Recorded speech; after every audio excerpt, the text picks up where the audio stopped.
তবে হাসিনা চিন্তা করো না, তুমি রেডি হও। শ্রীলঙ্কার মতো তোমারও দেশের জনতা তোমার এমপি এমএলএদের জাঙ্গিয়া ছিড়বে মেরে।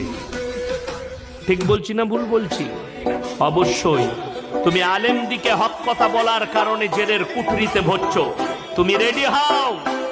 আমি ভারত থেকে তোমাকে তোমার ভবিষ্যৎবাণী দিচ্ছি, খুব তাড়াতাড়ি তোমার দেশেরও শ্রীলঙ্কার থেকেও খারাপ অবস্থা হবে।